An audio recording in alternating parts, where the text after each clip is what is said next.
Olá! Hoje vamos gravar mais um episódio do podcast Líder em Flow. Agora temos um nome para o nosso podcast e o assunto de hoje é sensacional. Eu vou trazer uma convidada muito especial, a Bruna Campos, para a gente falar um pouquinho sobre Business Partner. O que é essa função? O que essa pessoa faz? Quem é esse bicho, né? Business Partner, talvez ainda muito desconhecido para muita gente, mas entender qual é a importância disso dentro da liderança, dentro do seu negócio, dentro de uma empresa que está crescendo. Bruna, seja muito bem-vinda, é um prazer receber você aqui e poder fazer muitas trocas com você hoje. Prazer é meu!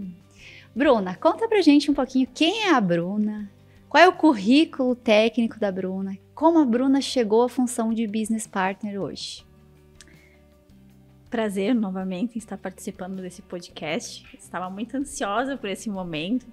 Acho que tudo que a gente fala e consegue compartilhar é válido, né?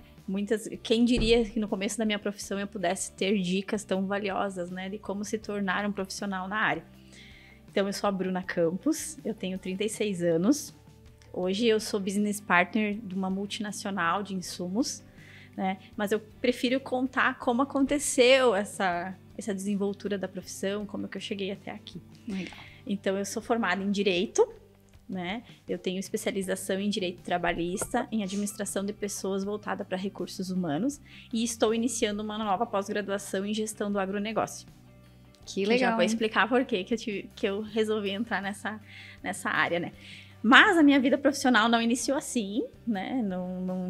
Não cheguei nesse ponto dessa forma, da noite por dia. Da noite por dia. Eu iniciei minha vida profissional trabalhando no comércio, né? E trabalhando como vendedora. E eu tive uma oportunidade, quando eu estava na faixa dos meus 20 anos, em trabalhar como crediarista de uma loja. Então, assim, era o ápice do pensamento de quem trabalha numa loja, ou você ser um gerente, né? Que isso estava muito longe do que era meu propósito na época. Ou você virava crediarista, porque dava aquela impressão de que quem trabalha no crediário é uma pessoa importante, todo mundo fala com aquela pessoa, ela né, analisa crédito de todo mundo, que de fato realmente maior responsabilidade. Né? Então eu entrei nessa loja como crediarista e assumi, além desse papel, né, em si, de estar analisando a intimidade de cada pessoa, porque você entra a fundo para saber o histórico financeiro, né, e também tem a parte ruim, que é você ficar fazendo cobranças e também lá, eu comecei a analisar que as pessoas não tinham uma desenvoltura que combinava tanto com aquele negócio naquele momento. No sentido do quê? Eu não via que os vendedores estavam tão preparados, e eu não sabia exatamente o que faltava. Mas eu sabia que não estava chegando no contexto que era legal. Então, eu comecei a analisar o que a gente podia fazer para melhorar, porque trabalhar em loja, você tem metas, né? E eu sempre tive essa mentalidade desde o começo da minha vida, da vida profissional, que quando você tem um objetivo em qualquer lugar que você está trabalhando, não interessa o cargo que você tenha, você tem que ajudar a chegar naquele objetivo. Então, eu não me sentia menos importante ou mais importante por, né, estar com um cargo hoje trabalhando no caixa, né, no caixa, no crédito. Então, eu comecei a analisar e trazer essas possibilidades para dentro da diretoria, que existia um diretor na época, que ficava no escritório lá no fundo da loja, assim, aquela pessoa que parecia intocável, sabe? Eu achava o máximo ele, assim, é uma cidade pequena, que eu sou natural do Lagoa Vermelha, né? E essa história é de Lagoa Vermelha? É de Lagoa Vermelha. Então, eu comecei a levar para ele várias situações, né, que eu enxergava que podiam ser melhoradas e preocupações da minha parte em relação a será que o que a gente tinha na loja ia atender as demandas que estavam surgindo de vendas e tal. Aí, para minha surpresa, foi indo assim, eu consegui organizar várias coisas que estavam pendentes naquela época e tive uma promoção. Passei a gerente de loja em 6 meses de função. Então, pensa, para quem já achou que crediário era uma coisa assim fantástica. Já era de fato, exige muita habilidade, né, para você estar analisando dados lá e tal. Passar por uma gerente comercial, né, uma gerente de loja, apenas com ensino médio, né, na época, assim, sem ter nenhuma expectativa de uma profissão, de fato, né, para mim aquilo foi o máximo. E continuei com essa mesma ideia de cuidar de pessoas, de analisar se os vendedores estavam, comecei a ver os treinamentos que mais ficavam aderentes ao que a gente pretendia. Coisas das mais simples, oratória, como atender um cliente bem, enfim, vários cursinhos dentro dessa área, né? E isso tu levava para a equipe já? Isso eu levava para a equipe, né? E a gente tinha uma consultoria, uma psicóloga na época, que a gente nem tratava como RH. Essa empresa também, inclusive, não tinha RH, existia só uma contabilidade que cuidava de todo o departamento de folha de pagamento e tal, né?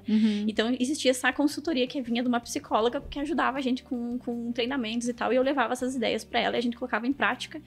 E foi indo, que não foi... comecei a analisar, por isso que eu digo que eu acho que o BP, o Business Partner, estava no sangue desde aquela época, eu não sabia. Eu comecei a analisar que não era só pessoas que a gente deveria estar olhando. A gente deveria olhar qual era a necessidade do negócio e o que eu podia fazer para que... Tu já era uma BP, né? Era uma BP, só que não sabia o que significava de fato, Não sabia, né, que existia. Não sabia que existia. Função. Então, melhoramos vários números de faturamento na loja. A gente conseguiu contratar pessoas que se encaixavam melhor no perfil que a gente queria e tal. Dentro de um ano, eu tive uma nova promoção. Eu acabei sendo gerente regional de várias lojas do Rio Grande do Sul, inclusive de algumas de outros estados. Uau! Então, assim, foi uma experiência maravilhosa nesse sentido, uma valorização. E não porque eu tinha formação. A formação estava na minha proatividade, na prática do dia a dia mesmo, né? Então, a partir desse momento, eu comecei a fazer... tive outras oportunidades como gerente comercial em outros segmentos, sempre segmentos de loja, de roupas, e depois de loja de festas. E estava fazendo técnico de enfermagem. Também uma área totalmente, né, diferente do que fugindo seria total. O atual. Né? E eu acho que o técnico de enfermagem veio mais em encontro, porque o meu pai me passava muita dessa... Ele é enfermeiro, então ele me passava muito essa vontade de ser como ele. Então eu já enxergava no meu pai um grande líder nesse sentido, né? Então a gente sempre os principais líderes da vida da gente vêm da nossa casa e depois a gente transfere isso para nossa vida profissional, né? Então eu queria agradar, eu queria mostrar que eu também podia, só que não tinha jeito para isso. A técnica de enfermagem não fazia sentido, não me deixava tão feliz. E eu pensei, o que eu posso fazer, né, para mim de fato continuar sendo feliz e ter uma profissão? Eu fui fazer direito. Então, nada totalmente diferente do que eu fazia, né? Iniciei a faculdade de direito. E por a cidade ser pequena e as pessoas já me conhecerem, né, pela gerência de algumas lojas nessa cidade, eu tive a oportunidade de ser convidada para trabalhar como secretária executiva do diretor do campus da faculdade que tem lá, da UPF, na época, e é um dos escritórios mais conceituados que existem na área jurídica hoje da Lagoa Vermelha e também da região. Legal. Né? São pessoas bem... Então, lá eu tive um grande aprendizado. Eu continuei trabalhando com pessoas, mas voltado mais para a área jurídica, né? Mais para problemas, resolução de problemas um pouco mais radicais, né? Do que em si dentro do RH. Dentro do RH. Mas mesmo assim, Kátia, o coração não batia tão forte. Me formei, né? Trabalhando nesse escritório e não quis ser advogada. Né? Eu disse, não, acho que ainda não tá. E eu sentia muita falta daquela coisa de estar gerenciando uma equipe, de estar à frente de algum projeto, de estar ali, sabe, ajudando as pessoas, tendo um objetivo final, desenvolvimento. Né? Então, eu resolvi abrir meu próprio empreendimento. Eu virei dona de uma franquia de cosméticos, uma franquia que é mais forte na área, mais pro lado do Nordeste, eu e meu marido. E então, ali eu pude ser administradora, pude ser gerente, pude ser a vendedora, pude ser... Eu tive várias funções, né? Como quando a gente é dono do empreendimento, a gente acaba sendo muito mais do que a gente... Simplesmente um dono, né? Você tem que ter um olhar mais clínico para o que está acontecendo e tal. Aí surgiu a possibilidade do meu esposo ser transferido, que ele trabalha no ramo elétrico, e a gente teve um sonho de morar mais nessa área de Nova Prata, Veranópolis, Nova Bassano, porque são realmente cidades que têm um desenvolvimento gigantesco, né? São cidades pequenas que têm a força de cidade grande, no sentido de as pessoas gostam de se desenvolver, têm trabalho, né, são diferenciais, né, que não desmerecendo onde eu sou natural, mas aqui a gente via mais essas possibilidades. E vim morar para Nova Prata, então acabei vendendo essa minha franquia lá. Aí o que eu ia fazer? Vim para Nova Prata, vim formada em Direito, tinha experiência em gestão, mas não tinha emprego, né? Eu não tinha uma profissão, eu estava só como uma pessoa do lar. E quem sabe, você provavelmente trabalha desde nova, também sabe que quando a gente trabalha desde muito nova, você ficar em casa por um tempo, parece que não passa, você tá perdendo alguma oportunidade ali, você não consegue compartilhar o que você tá, né? Parece que o mundo parou. Então, eu acabei resolvendo fazer as pós-graduações que eu fiz agora e terminei, né? E tive uma possibilidade de ser assistente de recursos humanos aqui na cidade. Então, assim, eu nem imaginava como era, o que era recursos humanos, porque eu nunca tinha tido esse contato tão, assim, em empresas que eu trabalhei. Se tinha, eu nem prestava atenção, pra tu ver como a realidade hoje em dia também pode ser essa. As pessoas nem se tocam que existe uma pessoa lá que é uma ferramenta que tá lá, é recurso humano para te ajudar, né? Então, eu fui contratada como uma assistente de recursos humanos, mais voltada para departamento pessoal, né? Então, eu tive contato a primeira vez com como se fazia uma folha, como que se contratava, como que se demitia, como é que era um recrutamento, só que um pouco mais básico do que seria, de fato, um recursos humanos, né?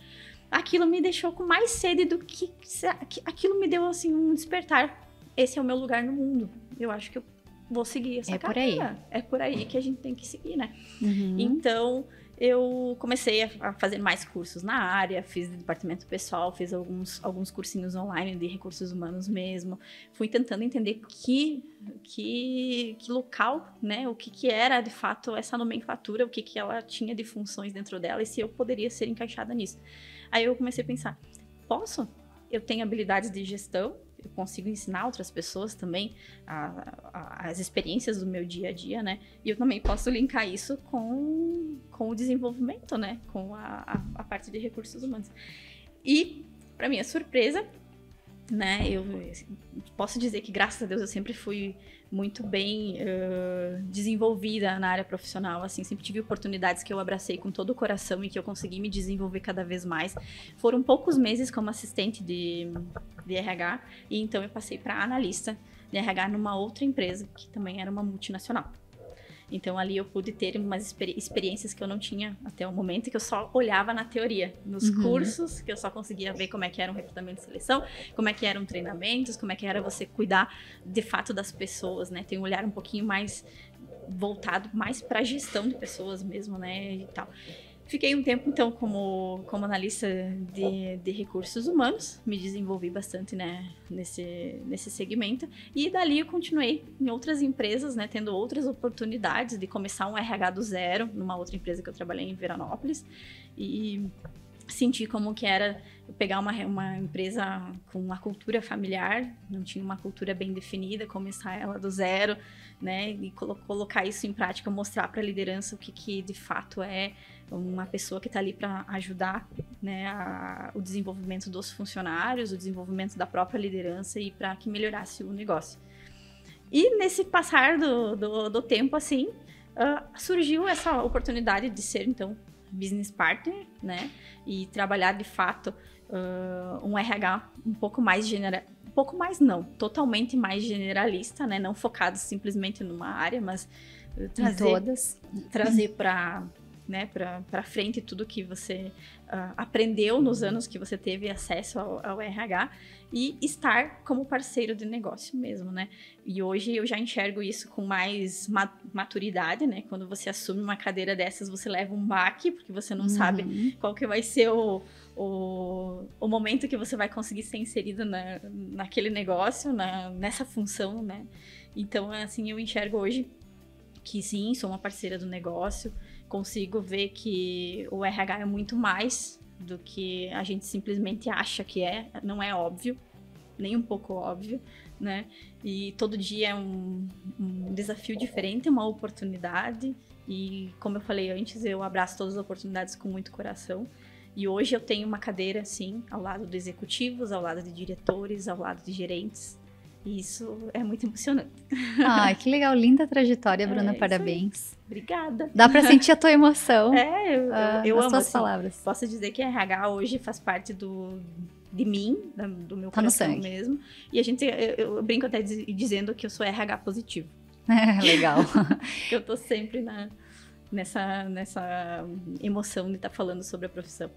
Eu também amo, sou apaixonada pelo desenvolvimento humano. E a área de gestão de pessoas dentro de uma empresa, quando ela é bem estruturada, quando ela está bem desenhada, tendo a clareza do que é o papel de uma pessoa que está nessa área, e agora incluindo esse papel do business partner que vem para somar, para as pessoas entenderem, um business partner é o parceiro de negócios.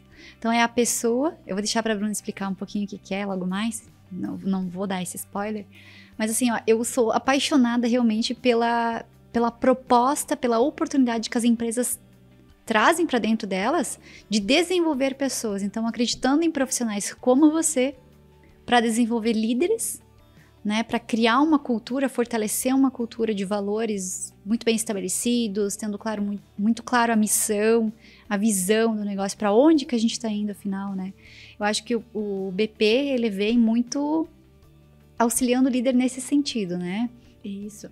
O BP, ele deixa um pouco aquela cadeira que você só ficava mediando conflitos, em que você só era chamado, as pessoas só te procuravam para você mediadores, né?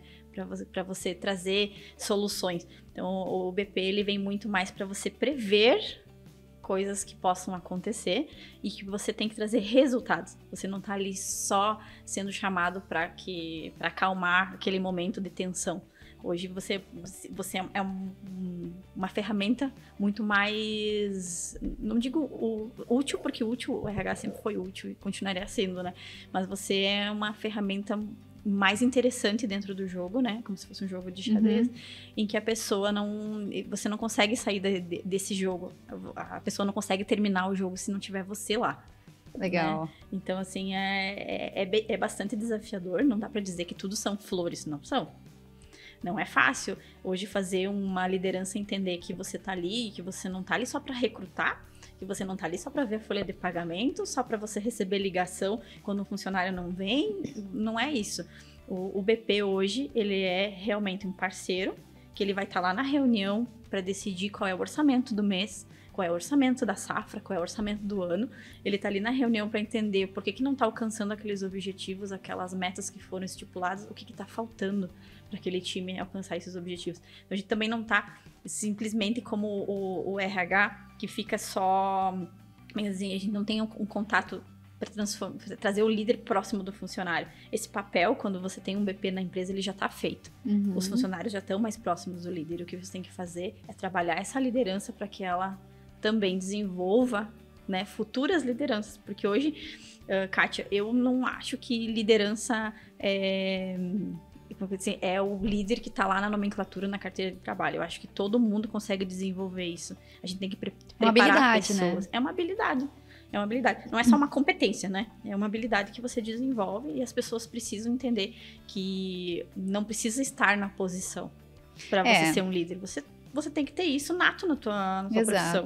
Porque líder não é só uma nomenclatura de uma função. Ela é A pessoa pode muitas vezes ser líder e nem tá sonhando o que é. Pela atitude dela, pelo comportamento, pela forma como ela move as pessoas e inspira, né? É isso aí. A liderança vem muito disso, né? Você tem que...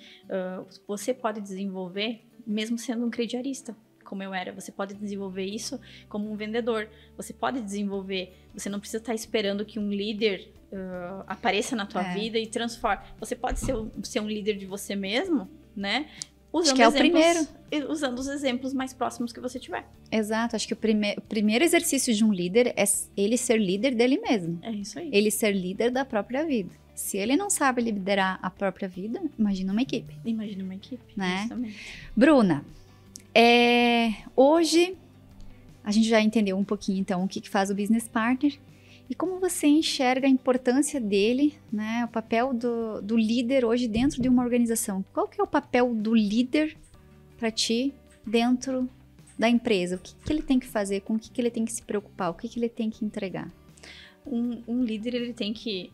Parece clichê, mas é algo que a gente precisa falar. Ele tem que ser o exemplo. As atitudes dele têm que ser o espelho para que as pessoas que estão no time dele possam seguir, né, o que está sendo proposto pela empresa.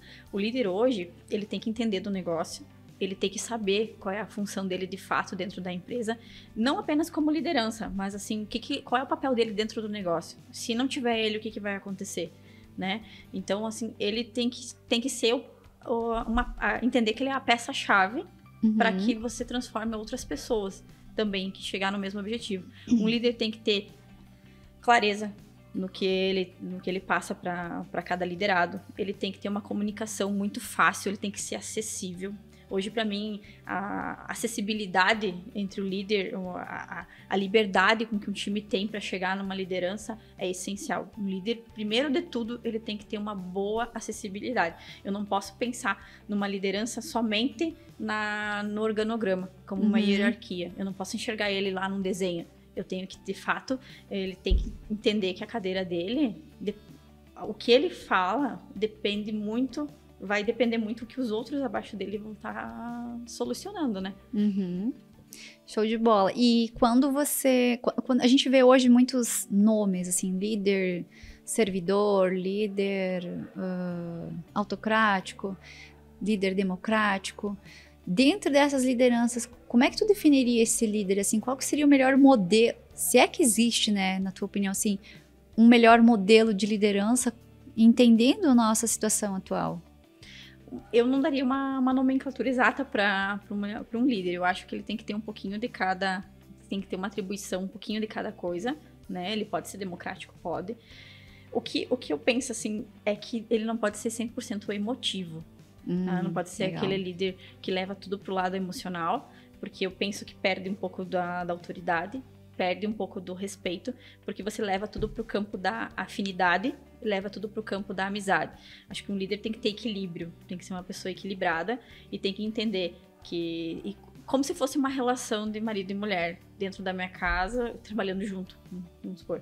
Dentro do trabalho eu sou uma coisa, em casa a gente é outra e a gente não vai levar isso pra nossa casa, não pode misturar. Então eu acho que um líder tem que ter um pouquinho de cada nessas atribuições, sabe? Ele tem que ser político, mas ao mesmo tempo ele tem que ser verdadeiro. E isso que tu traz é muito importante, porque se a gente pensar assim, ele precisa tomar decisões difíceis, muitas vezes, né? E eu percebo assim, quando eu vou atender um cliente, ou outros líderes que eu atendo dentro da mentoria, eles me trazem assim, Kátia, a minha maior dificuldade é demitir pessoas.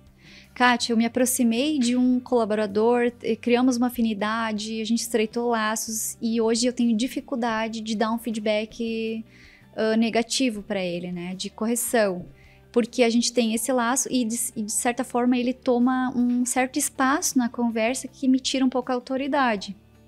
E aí o líder fica com dificuldade de dar um feedback, de direcionar, não, tu precisa melhorar nisso, essas aqui não tá legal, ou chegar ao ponto mesmo de uma demissão, que também pode acontecer, né, se a pessoa... A gente fala muito em indicadores, no primeiro podcast a gente trouxe indicadores de performance. Eu acho que tu tem bastante isso no teu dia a dia. Acho que depois pode até comentar um pouquinho, porque é muito rico esse conteúdo, essas informações. Assim, tomar decisões por base de análise de dados é sempre uma decisão muito mais assertiva. Tu pode ter esses dados, mas se existe aquele vínculo afetivo, isso às vezes pode dificultar uma tomada de decisão. Pode maquiar ou pode adiar algo que é inevitável de acontecer lá na frente. E os prejuízos ficam para a empresa. Diretamente falando, é dinheiro. Então, às vezes você está gastando dinheiro, está investindo dinheiro de forma errada, perdendo dinheiro em cima da mesa, né? Tempo é dinheiro também, então você está procrastinando isso. Então, pensando nesse contexto todo, né? Quando a gente fala nessas decisões difíceis de um líder, sabendo que ele não pode ter esse vínculo afetivo, para esses meus clientes que estão nos ouvindo aqui e que podem estar passando por essa dificuldade, você, na tua experiência, como você conduziria como BP uma situação dessas dentro da empresa? Primeiro eu vou entender com a liderança qual que é o ponto que é mais dolorido. nessa relação. Eu não consigo chegar nesse funcionário, eu não consigo fazer esse feedback, porque eu tenho... Isso aqui me incomoda num ponto que eu não quero me indispor, eu não quero criar esse atrito, né? Entendendo isso, eu acho que eu faria o contrário também. Eu iria até o colaborador, tentar entender, né, qual é o... Porque assim, relações são coisas muito relativas, né? Eu posso achar que hoje a Kátia, nossa, é minha amiga, meu Deus, falando como líder, né? Meu Deus, aquele funcionário é tudo pra mim, meu braço direito. E, né, eu janto com ele, eu pesco com ele, eu não posso mexer nele, mas de jeito nenhum.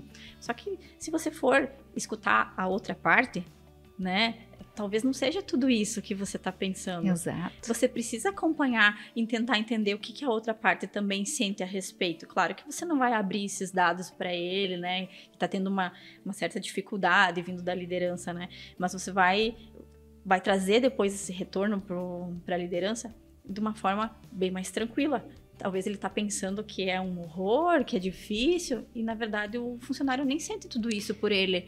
O funcionário... tá tranquilo, ele tá levando mais pro lado profissional quando tá dentro da empresa e ele consegue separar quando ele tá lá na pescaria com o líder. Então eu acho que tudo é muito da comunicação, é de você trocar essas informações com a liderança, né, e depois trazer para ele com tranquilidade. Existem várias formas de comunicação, né, daí a gente já entra ali na violência. Aí é um problema, na comunicação não violenta, Exato. né, existem várias formas de você conversar com um funcionário que não vai passar para ele nenhum tipo de indisposição, né, as pessoas são movidas a maneiras que você fala, você pode estar gritando e falando a mesma coisa que você vai estar falando de uma forma calma. Num outro tom. Num outro tom. Então, assim, existem várias técnicas que eu acho que a liderança deveria estar pensando em trabalhar, principalmente na comunicação não violenta, nesse sentido, sabe? Então, assim, e um líder, para ser líder, ele vai ter que entender. Exato. São vários perfis. Nós, como RH, a gente também tem que entender. A gente trabalha com perfis diversos, né? Nem sempre o funcionário é querido, é calminho. A gente sabe que existem perfis e perfis, né? Então, assim, como que a gente consegue mediar tudo isso? Como que a gente consegue chegar em todo mundo? É que nem os filósofos falam mesmo, né?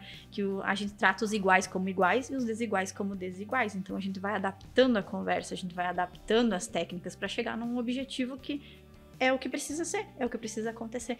Então, acho que os líderes também precisam entender que, e acho que já estamos nesse patamar, né? A maioria das empresas hoje já está chegando nesse ponto, que eles não dependem, não precisam mais depender do RH para tudo. Eles não precisam mais que o RH esteja lá do lado deles para fazer um desligamento, né? Isso é atribuição dele. Se ele tá naquela cadeira, a responsabilidade é dele. Se ele teve mais afinidade com outro, isso é normal do ser humano. A gente também acaba criando isso. Mas tem que entender que a responsabilidade não vai se eximir, porque eu tenho uma afinidade maior com a Kátia. Exato. Eu vou ter alguém acima de mim que vai estar me cobrando sobre isso também. Resultado. E como você falou antes, tudo é dinheiro, né? A gente não pode pensar que a empresa é uma família. Ela é uma família financeira, ela é uma família de negócios. Exato. Ali, né? Se não fizer mais ela sentido... Ela existe por um objetivo, né? Se ela realmente fosse uma família, não haveria substituição. Se substitui tua mãe, substitui teu pai por causa de algum problema, não. A empresa tem esse poder, né? A empresa tem esse poder. Não faz mais sentido, a gente vai substituir. A mesma coisa o líder. O líder não é intocável. Então, ele tem que pensar e se preocupar que ele também é visto. Não é porque ele é líder que ele não está sendo avaliado. Exato. E esse é um ponto super interessante, que até eu tô concluindo uma certificação de Business Partner também, que eu sou uma... viciada, talvez. Meu vício é estudar. Eu sou aquela louca que não pode ver um curso que tá correndo fazer, né? Então, eu adoro. E a minha... Agora, a última certificação que eu tô buscando é de BP. Então, assim, até a gente tá fazendo um projeto que tá... Até as meninas já estão apresentando, nesse mesmo momento que tá acontecendo, em que a gente... questionou vários pontos dentro da cultura da empresa, né? A gente estudou um pouquinho a cultura, a gente avaliou de uma empresa lá de Fortaleza e entender assim o que é essa cultura, o que precisaria melhorar, como que o BP pode inserir essas melhorias dentro dessa cultura, quais são os gaps, né? Os gargalos que a gente tem ali. E uma das perguntas que surgiu dentro de uma das ferramentas que a gente utilizou foi: quem a gente está falando de líderes desenvolverem pessoas, mas quem está olhando para os líderes? Quem está desenvolvendo esses líderes também? Porque esses líderes também precisam ser avaliados. E eu vejo, assim, como uma realidade ainda não muito disseminada, mas em construção, que é pessoas, líderes sendo avaliados. Né? Eu tive uma outra experiência também numa outra empresa em que a gente fez a avaliação dos líderes e há um despreparo, uma imaturidade para isso, assim, muito grande ainda. Então, é super desconfortável os líderes serem avaliados, porque eles entendem como sendo cargos que levam um pouco o ego também. Isso eu acho que é um ponto delicado, né? Bem delicado. Até falar sobre isso é delicado, porque a gente nunca sabe como a outra pessoa pode interpretar, mas a gente está trazendo num sentido de construção aqui, de como cada líder pode olhar para si e também, né, como pode melhorar. Então, se a gente olha por esse viés, né, eles têm às vezes essa resistência de que uma mentalidade de que eles precisam ser perfeitos. Então, eles têm dificuldade de acessar a sua própria vulnerabilidade, dificultando muitas vezes o acesso das pessoas até ele e dizer: caramba, líder, eu gostaria que você desse mais feedbacks. Eu gostaria que você estivesse mais presente. No resultado da pesquisa, assim, veio esse tipo de situação. Que às vezes os líderes não param para perceber, mas é tão rico, tão importante ter esse acesso quando as pessoas são realmente sinceras e abertas para receber, porque senão enche o ego, palminhas para todos os lados, e não é verdadeiro. A gente sabe que o processo aí de melhoria precisa melhorar. O líder não tá ali pra ele não ser julgado. Ele é um funcionário. Exato. Ele tá ali fazendo o papel para poder ter um resultado igual a qualquer outra pessoa dentro da empresa. A diferença é que ele deveria ou está, né, com uma posição de maior responsabilidade, em que ele tem que gerir outras pessoas. Exato. Né? É a ordem natural dentro de qualquer empresa, de qualquer instituição. Você tem que ter uma pessoa que vai gerir os resultados e vai criar técnicas para que chegue nesses objetivos, né? Então, assim, o líder não pode sim, ser essa pessoa intocável e nem se sentir intocável, né? É como eu sempre escuto, e isso, assim, várias pessoas falam sobre isso. Nós não somos RH, nós estamos, né? Então pode ser que a situação mude e daqui a pouco você esteja numa condição que você não é mais um líder, né? Uhum. Porque você só estava líder naquele momento, isso não quer dizer que você vai continuar. Depende das suas atitudes, você continuar ou não evoluindo, né? Não tem como o RH pegar e na mãozinha o tempo todo, levar e fazer a pessoa desenvolver. Vai muito da vontade de cada um. Perfeito. Uma pergunta, Bruna. Na sua experiência, como a cultura, já que a gente está falando de cultura, essa pergunta encaixou super bem. Como a cultura da empresa impacta nos resultados dos colaboradores? Impacta muito. Você identifica muito no decorrer da minha vida profissional. Eu trabalhei tanto em empresas que tinham empresas mais familiares, como empresas que já tinham uma cultura, né? Ou empresas com cultura em formação. Então, assim, impacta bastante. Você consegue, como é que diz assim?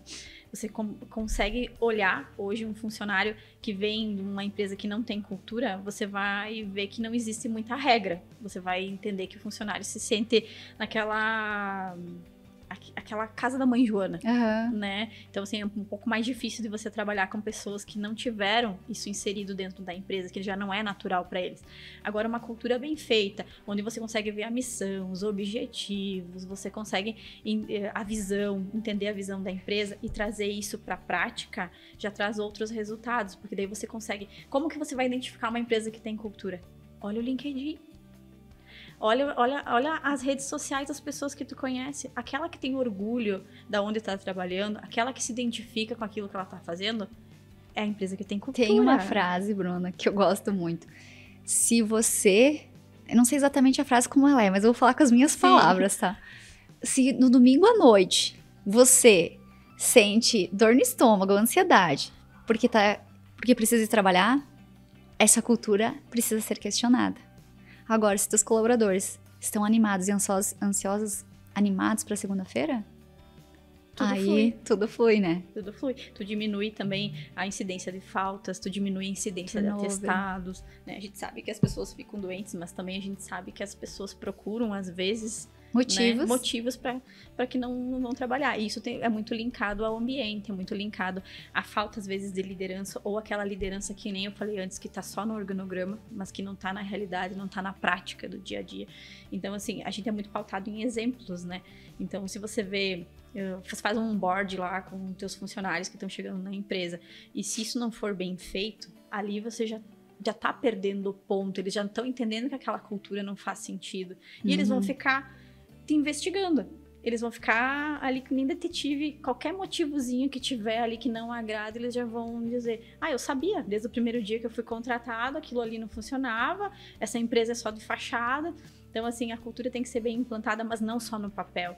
A gente tem que sair, executada, a gente né? tem que sair bastante da teoria. Claro que a teoria precisa existir para que a gente possa seguir um rumo e tal, mas ela precisa ser bem executada. Precisam ter políticas dentro das empresas. Eu digo porque hoje eu faço parte da Lavoro, então essa empresa, ela é uma multinacional muito jovem. Ela nasceu em 2017 e ela veio aí sendo a maior distribuidora da América Latina e também do Brasil no momento. Ela investe em empresas que têm bastante potencial de crescimento, desenvolvimento, faturamento alto, né? Então, ela já traz em si ela já criou uma cultura nessas aquisições de que a empresa tem que ser modelo, né? Você não vai chegar no topo de uma distribuição na América Latina se você não tiver uma cultura bem feita. E para isso precisam ter políticas, então tem que ter política para tudo, praticamente para todas as áreas. Precisa ter um compliance bem feitinho, então precisa ter... Tudo bem estruturado. E não adianta ser só na teoria, né? Você precisa demonstrar isso para os funcionários, eles precisam ter acesso facilitado quando eles tiverem uma dúvida e quiser saber como é que é uma política de remuneração, uma política de férias, por exemplo, que são coisas mais do dia a dia, eles têm que saber onde eles procurar. Então, a comunicação tem que ser rápida, a comunicação tem que ser objetiva, a empresa tem que ter diversidade, ela tem que ser inclusiva, e graças a Deus, essa é uma empresa super inclusiva, bem diversificada, né, nesse sentido. Então, assim, a cultura se faz de vários pontinhos ali que vão se juntando, somando. Né? É um quebra-cabeça. E não adianta estar só na teoria. E isso muito tem que ser praticado também pela liderança. A gente sempre volta num ponto, né? O líder tem uma responsabilidade gigantesca, inclusive de passar essa cultura para frente. Porque daqui a pouco eu posso apresentar para você a cultura de frotas, né? A política de frotas dentro da cultura. Se isso não fizer sentido para a liderança, ela não vai... que vai ter regras, que vai ter telemetria, enfim, outras coisas, ela não vai disseminar isso pro time. Então, se quebrou um pedaço da cultura ali. É verdade. Isso tá muito aqui naquele ditado, né? O que você não compra, você não vende. O que você não compra, você não vende. Bem isso aí. Então, assim, você traz uma realidade hoje de uma empresa multinacional que já tem processos estabelecidos, políticas bem criadas, né? Implantadas. E eu trabalho muito com empresas pequenas, assim, né? Que estão hoje construindo políticas, missão, visão, valores, justamente para estruturar esse processo para ela poder crescer. Então, o que eu acho incrível, assim, sabe? Quando uma pessoa me chama para ir lá na empresa dela e diz assim: ai, Kátia, minha equipe, eu preciso dar uma motivada neles, eu preciso fazer alguma coisa aqui, minha empresa tá com uma dificuldade, a gente não tá crescendo muito e tal. A gente tá tá sentindo um pouco travado, assim, parece que as coisas estão andando e eles estão ficando para trás. Aí, eles acreditam muitas vezes que um treinamento de equipe vai resolver todos os problemas.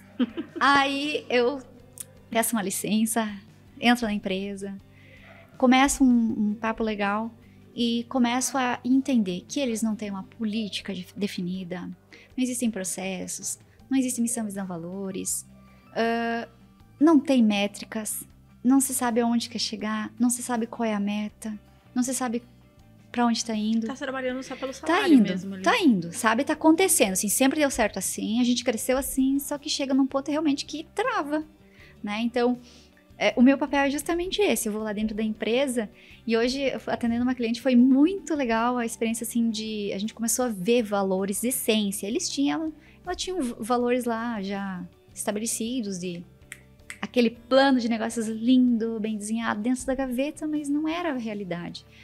Então, quando a gente começa a entender quais são os valores de fato, que eu sempre digo, não é o quadrinho bonito na parede, é o que é praticado, né? Um exemplo que é uma farsa, muitas vezes, de valor é a ética, né? Na primeira oportunidade de fazer alguma coisa sem nota, estão fazendo sem nota. Então, a ética já não é um valor predominante. Então, existem outros, e é lindo quando você traz a verdade. Quando você vive a verdade, porque aquilo determina as tuas decisões e mostra para o grupo também como tomar decisões. Então, quando o líder não pode estar presente, a equipe sabe que caminho seguir, sabe o que é certo e é errado, porque está claro nos valores. E isso também, às vezes, para demitir clientes, né? Demitir clientes que às vezes não estão dentro desses valores, sentido. Desgasta muito e quebra com a empresa, né? Então, também saber tomar esse tipo de decisão. Então, quando você começa a construir isso, vê isso, aí você vê, pronto, agora temos a jornada do colaborador para construir. E é lá do onboarding, o que você faz no onboarding? Como é que você apresenta isso para a equipe? Quais são as políticas que você... Chegou ali um novo colaborador, o que ele vai saber? O que ele precisa saber? Quais são as políticas que ele precisa conhecer? Quais são os processos? Quais as etapas? O que a empresa faz, o que pode, o que não pode, como deve ser?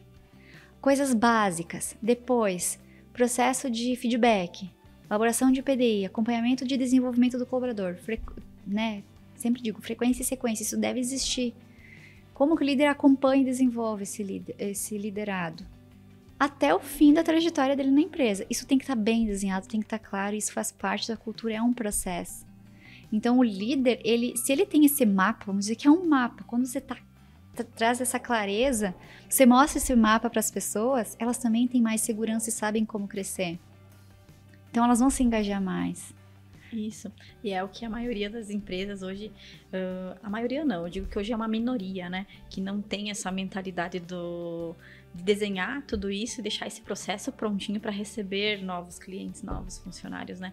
Porque isso transparece muito no dia a dia depois. A falta disso faz com que o teu turnover aumente, o teu absenteísmo aumente cada vez mais. Então, assim, é desgastante. Eu acho que o empresário, o empreendedor lá, que consegue entender a importância que tem hoje um processo bem feitinho da cultura, desse desenvolvimento todo, desse processo, né, de fazer a sequência mesmo, de fazer as pessoas permanecerem dentro da empresa, é muito mais valioso do que você fazendo um rodízio de pessoas, do que você tá ali sofrendo.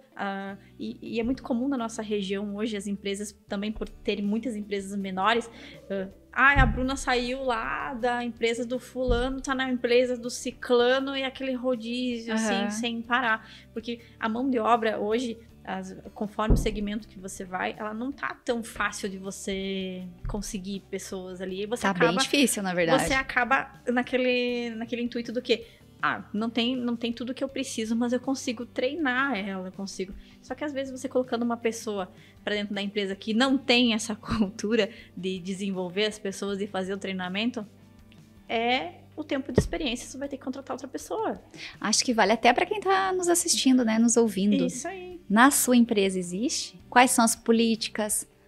Todos os processos, tudo que acontece ali precisa ter uma política, porque as pessoas que vão vir a fazer parte do negócio precisam ter acesso a isso. Então, hoje você tem políticas definidas, tá claro missão, visão e valores, porque não adianta só ter claro, ter bem desenhado e na parede, precisa ser executado, precisa estar comunicado isso para a equipe de forma que todos vão entender o que é. Então, fica aí essa reflexão para quem tá aí assistindo. Isso. E a cultura não tem que ser... Acrescenta o que você está dizendo, Kátia. A cultura não tem que ser aquele livrinho de bolso que o auditor vai te cobrar quando ele chega lá na tua empresa de surpresa. Porque tem muitas empresas que trabalham nesse formato. Divulgam, né? Toda a empresa ali, quais são as nossas missão, o valor, enfim... E cobram que o funcionário... E ainda colocam no bolso do funcionário. Se o auditor chegar, você vai falar. Você mostra que você está sabendo. Decorar. Por que a pessoa tem que decorar? Porque ela não está vivendo isso naturalmente. Ela não está vivendo isso diariamente. É muito mais fácil você trabalhar no natural e no dia a dia de uma forma mais leve, mais tranquila, do que você tá impondo isso, que é só uma obrigação. É um decoreba. Exato. Voltamos à escola. Voltamos à escola. Bruna, agora uma pergunta um pouco diferente, tá? Qual foi a situação mais inusitada que você já viveu na liderança? Você fala mais case de sucesso? É uma situação inusitada, assim, tipo, um case que as pessoas podem se identificar, dar risada ou então ficar surpresa, assim, nossa, uau! Eu acho que todo dia todo dia não. Cada empresa que você passa acaba tendo algumas situações que depois você vai entendendo que é porque a pessoa não tinha algum preparo para aquilo, você vai ajudando, você vai criando, né, para que não aconteça de novo.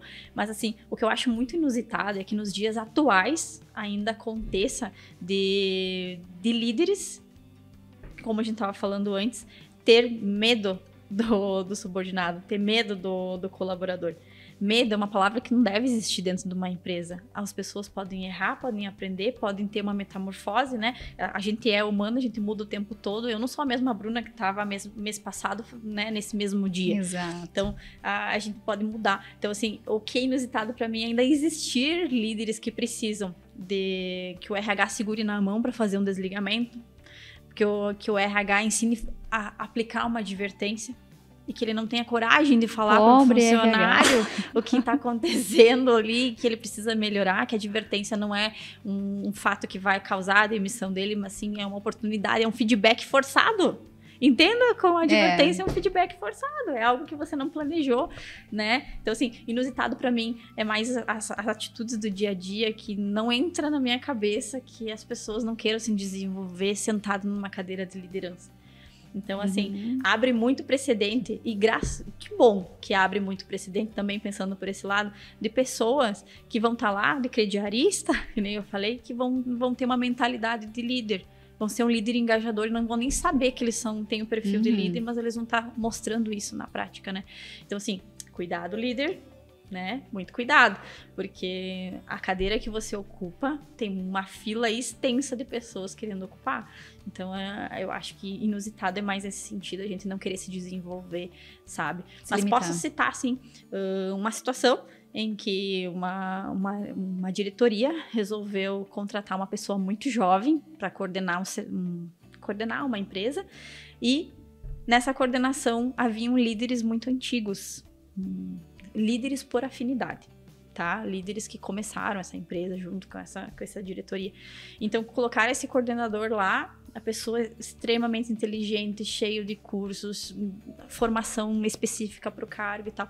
Mas ele acabou desistindo da coordenação porque ele não teve o aval, ele não teve as ferramentas de poder agir, de poder trabalhar e colocar em prática aquilo que ele ia trazer de inovação para dentro da empresa. Já vi essa história. Então, assim, isso para mim é algo que eu espero de coração que a gente não encontre mais nas empresas, porque se perdem talentos fantásticos, às vezes, né, não às vezes, praticamente todas as vezes, por uma diretoria que é uma liderança muito limitada, no sentido de esse é meu afim, eu passei ele para liderança porque ele é meu compadre, sabe? Aquela coisa assim. Isso a gente trouxe no outro podcast também, que muitos líderes alcançam o cargo de liderança porque são bons técnicos, ou porque estão muito tempo na casa, ou por afinidade. E isso é um erro enorme. Não que não mereçam, mas precisa ser, não é isso que deve levar uma pessoa a ser líder, mas sim as competências e habilidades dela, o perfil. Isso. Muito bem. E só pegando aqui, eu quero fazer um comentário, porque quando tu falava do RH ali, desse papel de demitir, a gente sofre. Nossa. Quando eu tava dentro das empresas como RH, assim, ó, eu chamava alguém para uma reunião, eu assustava, parecia que eu era um bicho chamando alguém para conversar, porque as pessoas associavam a demissão. E se você vem com uma pastinha na mão, nossa. Ah, treme até. E assim, a gente deveria começar a desmistificar um pouco, quebrar um pouco isso. O RH tá aí para ajudar e não para demitir, não para punir, e sim para construir, né? Verdade. As pessoas deveriam enxergar como de fato é. O que é?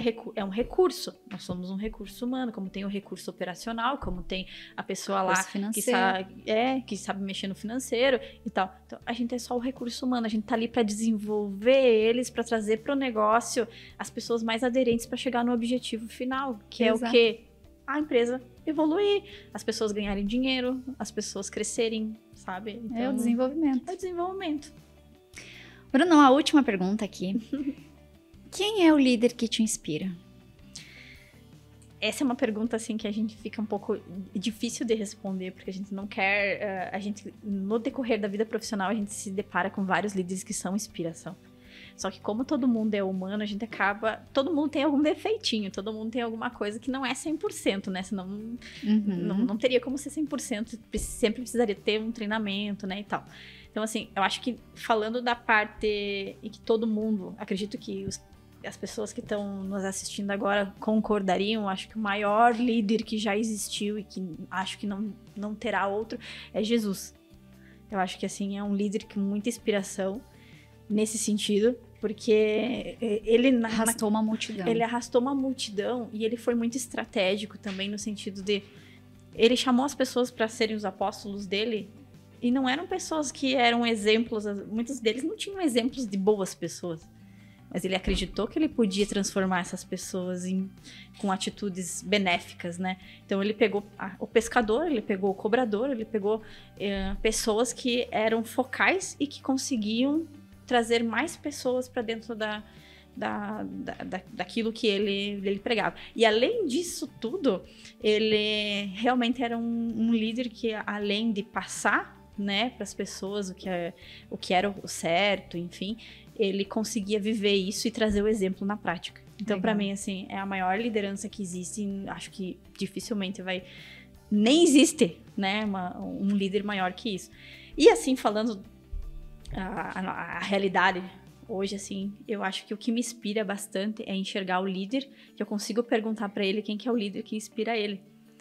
E não ter aquele ego, aquela coisa inflamada, que eu não posso reconhecer o meu colega, eu não posso dizer, eu acho que a Kátia é uma líder que me inspira. Tá, Bruno, mas a Kátia não é uma gestora, ela não é gerente, ela não tá lá como gerente. É como eu falei antes, a gente não é, a gente está numa posição. E não quer dizer que a nomenclatura te segure te trave, né, pra você ser o que você quer. Então, existem várias lideranças. O meu pai é uma liderança, o meu marido é uma liderança. Isso é legal. Os meus colegas, que eu tenho colegas gerentes comerciais, eu tenho diretor da empresa, que é uma liderança nata também, na frente da empresa há mais de 30 anos. Então, eu consigo pegar um pouquinho de cada um e transformar isso como uma inspiração. Legal, muito bom. Bruna, pra gente finalizar agora, quero fazer um bate-bola contigo. Tá bom. Perguntas rápidas, respostas rápidas. Não pensa muito, deixa vir o que tá no coração, aquilo que faz sentido pra ti, tá? Ok. Bruna, qual é o teu sonho?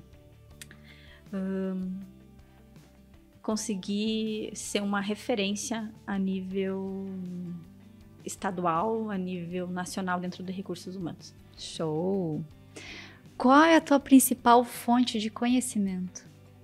Onde tu te alimenta? Eu me alimento das experiências do dia a dia. Eu consigo procurar isso, linkar isso a pessoas que têm mais conhecimento que eu, procurar consultores, mentores, coachings. Eu consigo... Essa é a minha fonte principal de conhecimento, é eu viver a experiência ou ter alguma dúvida e ter alguém que tem mais conhecimento que eu e consiga me passar. Muito bom. O que poucas pessoas sabem sobre a Bruna? Poucas pessoas sabem que eu sou uma ótima mãe, que eu sou uma ótima administradora do lar também, né? Que eu trouxe isso à vida profissional. A gente é sempre um pouquinho de espelho do que a gente é na vida pessoal, né? A gente não consegue separar muito, assim, a personalidade. Então, poucas pessoas sabem que eu consigo gerenciar muito bem uma família. Show! Uma característica forte da Bruna? Sou perspicaz. E o que te move? O que me move é ver a felicidade das pessoas com as coisas que eu consigo ensinar para elas. Porque eu acho que quando a gente ensina, a gente aprende mais. Então, toda vez que eu consigo passar algo para alguém, que eu consiga impactar a vida dela, isso faz total sentido para mim. Maravilhoso. E para o nosso público aí, que está nos assistindo, qual é a frase final que tu deixa para eles? Procure ser você mesmo procure achar o teu lugar no mundo de uma forma mais natural possível. Não force profissões que não tem nada a ver com você. Não gaste teu dinheiro, teu tempo, que é tão precioso, com coisas que não fazem sentido. Vai para onde teu coração bate mais forte e é aonde você vai conseguir resultados mais objetivos. Que lindo! Acho que mexe comigo, mexe com todos aí. Bruna, muito obrigada pela tua rica contribuição. Adorei fazer esse podcast contigo. Adorei te conhecer um pouco mais. Eu sabia que tinha alguma coisa. É a primeira vez que eu falo com a Bruna aqui. Olha, eu só chamei ela, né? Lá, marquei. E eu sabia que a gente ia ter grandes trocas, a gente ia ter uma conexão super legal para compartilhar com as pessoas esse material, esse conteúdo. Acho que se as pessoas que estão nos assistindo pegarem várias dicas, todos os insights que podem surgir a partir disso, que são vários, eu tive vários insights aqui, acredito que você também teve, se levar e aplicar isso no dia a dia, tenho certeza que a gente vai fazer um mundo corporativo muito melhor. Com certeza, eu que agradeço a oportunidade. Eu comentava antes com a Kátia que é meu primeiro podcast, né? Eu nunca tinha participado, sempre influenciando pessoas, motivando, mas de fato, assim, falando para um público maior é a primeira vez. Espero realmente que tenha impactado alguém, tenha influenciado, né? Em alguém com alguma dúvida de como funciona o RH, que goste disso, continue, né? Realizando esse sonho, né, de se transformar em RH. Me coloco à disposição também, se alguém quiser me conhecer melhor, lá vai ter a Kátia, vai marcar nós no Insta e tal. Porque eu acho que a gente tem que ser bastante altruísta, né, na vida também, e em qualquer profissão, principalmente no RH, onde você faz uma boa ação, você não espera nada em troca. A única coisa que eu espero é que as pessoas gostem do conteúdo, né, e que consigam compartilhar isso para outras pessoas também. Muito bem. Um brinde, então, pra gente. Sucesso. Sucesso. Treinem as pessoas, cuidem das pessoas, porque elas são a coisa mais importante do seu negócio. Muito obrigada.